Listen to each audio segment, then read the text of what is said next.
ఈ రోజు మనం శాండ్విచ్ ప్రిపేర్ చేయబోతున్నాం. ఫస్ట్ అయితే ఆనియన్ టమాటాని చిన్న చిన్నగా కట్ చేసుకున్న తర్వాత ఇవైతే మిరియాలని దంచుకుంటున్నాను.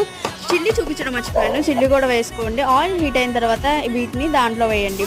ఓన్లీ 50% మాత్రమే కుక్ అవ్వనివ్వాలి. కొంచెం కారం, ఉప్పు, లాస్ట్కి అయితే మిరియాల పొడి.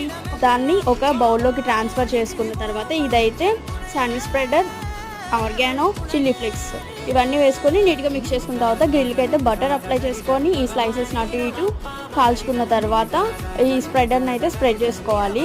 కొంచెం బటర్ అప్లై చేయండి, బాగుంటుంది. మరి గ్రిల్ లేకపోతే ఎలా, అందుకనే ఆ కళాయిలోనే కొంచెం బటర్ ఆయిల్ వేసి దాంట్లో స్టఫ్ చేసిన తర్వాత అటు ఇటు కాల్చుకుంటే అయిపోద్ది. ఏదో అనుకుంటే ఏదో అయిపోయింది. ఓకే, విన్నారా సౌండ్ ఎలా వస్తుందో? బాగుంది, ఇలా ట్రై చేయండి.